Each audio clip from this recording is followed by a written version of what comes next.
شب قدر 5 راتوں میں گھومتی ہے، ایک 27 کی رات ہی شب قدر نہیں۔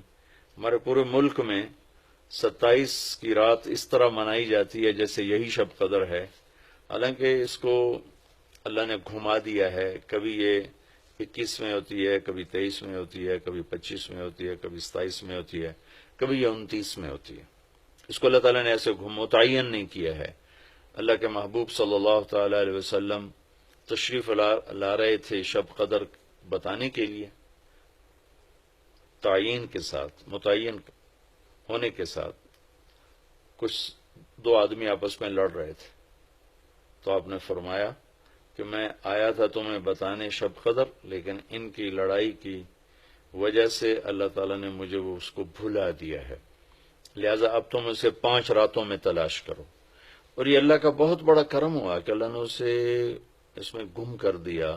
اگر اللہ تعالیٰ اس کو متعین کر کے بتا دیتے، اور آگے آنے والے زمانوں میں تو پتہ ہے کہ شب قدر میں بھی لوگ شراب بھی پئیں گے، زنا بھی کریں گے، تو پھر ایسی اللہ کی پکڑ آتی کہ شاید ہم بندر اور خنزیر بنا دیے جاتے۔ تو اللہ تعالیٰ جیسے وہ دسترخوان اترا، عیسیٰ علیہ السلام کی قوم نے کہا دسترخوان اتارو، ایمان لیں، انزل علینا مائدۃ من السماء، تو عیسیٰ علیہ السلام نے کہا یا اللہ دسترخوان اتار، تو اللہ تعالیٰ نے فرمایا اتار تو دوں گا، لیکن پھر کوئی ایمان نہ لایا تو وہ عذاب دوں گا کہ سب دیکھیں گے۔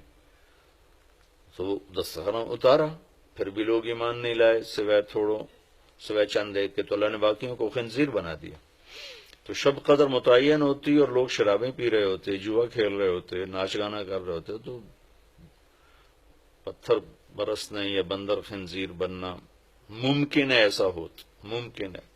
تو اللہ تعالیٰ نے اپنے نبی کی طفیل اس کو 5 راتوں میں گھما دیا۔ ایک تو 5 راتیں جاگنے سے 4 راتوں کی عبادت اور مل گئی، اور ایک شب قدر مل گئی، اور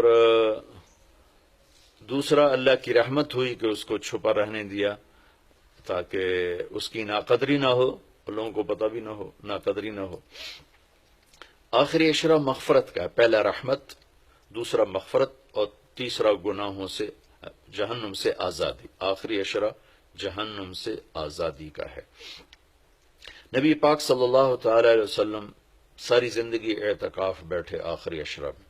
بدر کی جنگ 17 کو ہوئی تو واپسی تک رمضان گزر گیا، تو نہیں بیٹھے۔ فتح مکہ رمضان میں ہوا تو یہ 2 سال آپ مدینہ سے باہر تھے، باقی 8 برس آپ مدینہ میں تھے، اعتکاف فرمایا۔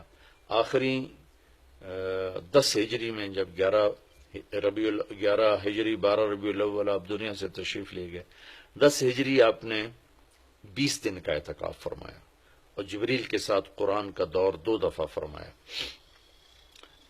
ایک دفعہ آپ نے رمضان میں کسی وجہ سے اعتکاف اپنا ملتوی فرمایا، کینسل فرمایا، تو وہ شوال میں 10 دن آپ دوبارہ اعتکاف میں بیٹھے۔ اعتکاف کا موضوع عاکفہ کہتے ہیں مڑ جانا، پھر جانا، پلٹ جانا۔ تو اعتکاف کا مطلب ہے کہ اس طرح یکسو ہو کے بیٹھنا کہ دل اللہ کی طرف پھر جائے، دل اللہ کی طرف مڑ جائے۔ تو اس لیے 10 دن مسجد کے اندر رہنا اور صرف اللہ سے راز و نیاز اور اللہ کے تعلق بنانے کی کوشش کرنا۔ اللہ کا فضل ہے، ہمارے ملک میں کیا پوری دنیا میں بہت شوق سے اعتکاف میں لوگ بیٹھتے ہیں۔ جب رمضان گرمیوں میں نہیں تھا تو جانا ہوتا تھا حرمین میں، تو ماشاءاللہ جگہ نہیں ملتی تھی بیٹھنے کی، اتنے اعتکاف کرنے والے لوگ ہوتے تھے۔ جب کوئی چیز رسم بن جاتی ہے تو اس کی روح نکل جاتی ہے۔ اعتکاف کا مطلب ہے خلوت میں اللہ سے تعلق بڑھانا، لیکن جب وہ اعتکاف ہی ایک مجلس بن جائے اور اعتکاف بھی ایک بھیڑ بن جائے تو وہ اعتکاف نہیں رہتا، نہ اس کا وہ مقصد پورا ہوتا ہے اور نہ اس کا وہ اجر ملتا ہے جو اس پر رکھا گیا کہ 1 دن کا اعتکاف جہنم سے 3 خندق دوری ہے۔ اور ایک خندق کا فاصلہ زمین آسمان کے برابر ہے۔ تو اعتکاف کا صحیح فائدہ تب ہے جب آپ بیٹھنے سے پہلے علماء سے پوچھ لیں کہ کیسے بیٹھنا ہے، کیا طریقہ ہے۔ ہاں، میں مسائل تو اتنی تفصیل سے یہاں نہیں بتا سکتا، کوئی اتنے لمبے چوڑے مسائل ہیں بھی نہیں۔ مسجد کی پابندی کرنی ہے، مسجد سے بغیر ضرورت کے نکلیں گے تو اعتکاف ختم ہو جائے گا، بس اتنی سی بات ہے۔ ہاں، ایک چیز جو اعتکاف کو بہت زیادہ خراب کر رہی ہے وہ یہ موبائل فون ہے۔ اب ہم چاہ رہے ہیں کہ ہمارا اور اللہ کا تعلق قائم ہو جائے، اور یہ موبائل نے تو زندگیاں خراب کر دی ہیں، نجی زندگیاں خراب ہو گئی ہیں، تعلق خراب ہو گئے ہیں، اور صحتیں خراب ہو گئی ہیں۔ بہت زیادہ اس کا استعمال ہے ہماری قوم میں۔ میں اتنا پھرا ہوں یورپ امریکہ میں، سوائے ضرورت کے کبھی کسی کے ہاتھ میں موبائل نہیں دیکھا۔ یہاں دیکھو ہاتھوں میں موبائل پکڑ، دو موبائل پکڑ کے چل رہے ہیں، کوئی کاروباری بھی نہیں ہے، کوئی بڑے زیادہ مصروف بھی نہیں ہے، دو تین موبائل رکھے ہوئے ہیں۔ اس قدر احمقانہ حرکتیں ہیں، گاڑی چلاتے ہوئے موبائل سنتے جا رہے ہیں۔ میرا ایک بہت پیارا دوست اس حادثے کا شکار ہوا کہ سامنے والا وہ یہ تو اپنی صحیح لائن پہ جا رہا تھا، وہ اس پہ چڑھ گیا، اس کا تو کھیل رہا اور میرے ایک دوست قیمتی کی جان چلی گئی۔ تو ہمارے یہاں بہت بے احتیاطی ہے۔ تو کم از کم یہ 10 دن آپ مسجد میں جا رہے ہیں، موبائل گھر چھوڑ کے جائیں، لیپ ٹاپ گھر چھوڑ کے جائیں، اور کئی وہ ویڈیو گیم کھیل رہے ہوتے ہیں، بھائی تو اعتکاف نہ بیٹھ، گھر جا کے بیٹھ جا، اور موبائل پہ لگے ہوتے ہیں، لیپ ٹاپ ساتھ لے کے جاتے ہیں، وہاں کاروباری سلسلے چل رہے ہوتے ہیں۔ یہ کام تو آپ سارا سال کرتے ہی رہے ہیں۔ یہ 10 دن اس لیے فارغ کیے جا رہے ہیں کہ میں ہوں اور اللہ ہو، جب تم میرے پاس ہوتے ہو گویا کوئی دوسرا نہیں ہوتا۔ اس طرح اللہ کے ساتھ تعلق بن جائے، اس طرح اللہ پاک کی محبت نصیب ہو جائے کہ پھر ساری زندگی اللہ ہی اللہ ہو، ہر وقت۔ وَإِذَا احفظ اللہ یحفظک، احفظ اللہ تجدہ تجاہک، اپنے اللہ کو اپنے سامنے رکھ، اللہ تجھے ہر وقت اپنے سامنے رکھے گا۔ ہم تو ہیں اللہ کے سامنے، ہر وقت اللہ کو تو اپنے سامنے پائے گا۔ اعتکاف میں بھیڑ اور رنگ برنگے کھانے اور لمبے چوڑے دسترخوان اور بے حساب افطاری سحری، یہ ساری چیزیں اس کی روحانیت کو ختم کرنے والی۔ میں یہ نہیں کہتا کہ اس کا اجر انشاءاللہ ملے گا، لیکن ایک نوجوان ماشاءاللہ اکثر نوجوان، یہ فیصل مسجد اسلام آباد میں تو سینکڑوں لوگ اکٹھے ماشاءاللہ اعتکاف میں بیٹھے ہوئے ہوتے ہیں۔ تھوڑی جو بھائی اعتکاف میں بیٹھنا چاہتے ہیں، یہ میری چند گزارشات کو ضرور سامنے رکھیں۔ موبائل لے کر نہ جائیں، لیپ ٹاپ لے کر نہ جائیں، وہاں زیادہ فضولیات، بے شک اللہ کے دین کی باتیں کریں بھی صحیح، سنیں بھی صحیح، دعوت دیں، دعوت سنیں، تعلیم میں بیٹھیں، لیکن فضولیات میں نہ لگیں، زیادہ وقت دعا میں لگیں۔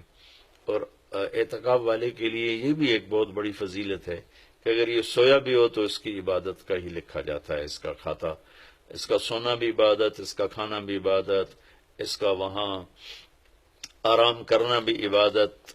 لوگ رات کو جاگیں گے تو ان کا جاگنا لکھا جائے گا، لیکن یہ اعتکاف میں سویا بھی ہے تو اس کا جاگنا لکھا جائے گا۔ اور 5 راتوں میں ایک رات تو شب قدر ہے ہی، تو انشاءاللہ ضرور نصیب ہو جائے گی۔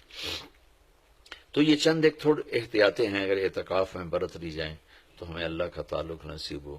مستورات خواتین جو گھروں میں اعتکاف بیٹھتی ہیں تو وہ ایک کمرہ ہوتا ہے، ایک کمرے کو متعین کر لیا جاتا ہے، اسی میں وہ رہتی ہیں، اس سے باہر نہیں نکلتی، اسی میں انہوں نے دن گزارنا ہوتا ہے۔ وہ 10 دن گزاریں، 3 دن گزاریں، جتنے دن کی بھی نیت کریں۔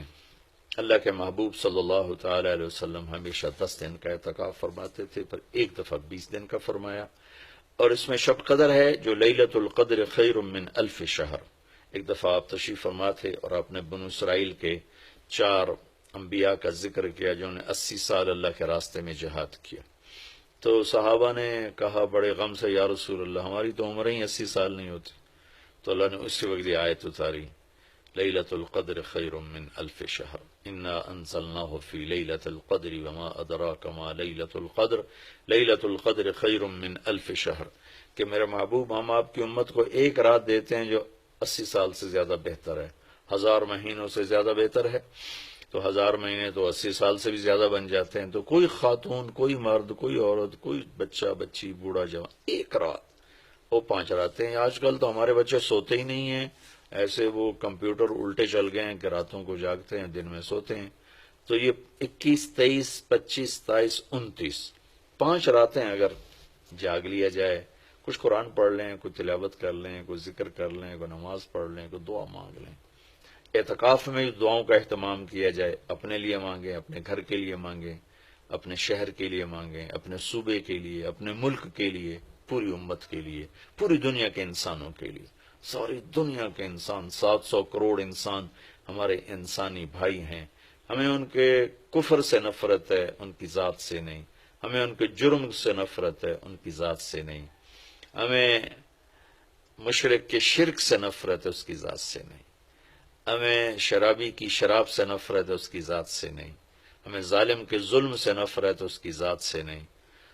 اللہ ان سب کو ہدایت دے دے، یہ جنت میں چلے جائیں تو ہمارا اس میں کیا نقصان ہے؟ جنت میں جائیں گے، اللہ کے نبی خوش ہوں گے، اللہ بھی خوش ہوں گے۔ جہنم میں جائیں گے تو اس میں ہمارا کیا نفع ہے؟ تو ہم تو سب کی ہدایت کی نیت کریں اور سب کے لیے دعا مانگیں۔ پھر جن کے مقدر میں نہیں ہے تو خود ہی اللہ کا غیبی نظام ان کو صاف کر دے گا۔ جن کے مقدر میں ہے، اللہ تعالیٰ ضرور ان کے لیے خیر کے فیصلے فرمائے گا۔ تو دعاؤں کا اہتمام کیا جائے، اور خاص طور پر اس ملک کے لیے۔ یہ ہمارا دیس ہے، ہماری پناہ گاہ ہے، لیکن ہمارے اپنے ہاتھوں یہ لٹ گیا ہے، پٹ گیا ہے۔ سازشیں ہیں، فلاں کی سازش، فلاں کی ہوتی ہوں گی سازشیں، دنیا سازشوں کی جگہ ہے اور دنیا مکر و فریب کی جگہ ہے۔ لیکن میں تو یہی کہتا ہوں، تو ادھر ادھر کی نہ بات کر، یہ بتا کہ قافلہ کیوں لٹا۔ مجھے رہزنوں سے گلا نہیں، تیری راہبری کا سوال ہے۔ دل کے پھپھولے جل اٹھے سینے کے داغ سے، اس گھر کو آگ لگ گئی گھر کے چراغ سے۔ پورے ملک کی بددیانتی کس کی سازش ہے؟ پورے ملک میں جھوٹ، یہ کس کی سازش ہے؟ پورے ملک میں ظلم و ستم، قتل و غارت، یہ کس کی سازش ہے؟ پورے ملک میں فرقہ واریت کی نفرت، یہ کس کی سازش ہے؟ پورے ملک میں زنا کے اڈے، یہ کس کی سازش ہے؟ پورے ملک میں جوئے شراب کے اڈے، یہ کس کی سازش ہے؟ دفتروں میں رشوت، بدعنوانیاں، یہ کس کی سازش ہے؟ زمینوں پہ قبضے، یہ کس کی سازش ہے؟ عدالت کا بک جانا، وکیلوں کا بک جانا، یہ کس کی سازش ہے؟ سیاستدانوں کا بک جانا، یہ کس کی سازش ہے؟ تمام طبقہ، علماء کا بک جانا، تاجروں کا بک جانا، ذمہ داروں کا بک جانا، کس کی سازش ہے؟ اپنے ہی لگائے ہوئے زخم ہے۔ اس ملک کے لیے ضرور دعا کریں۔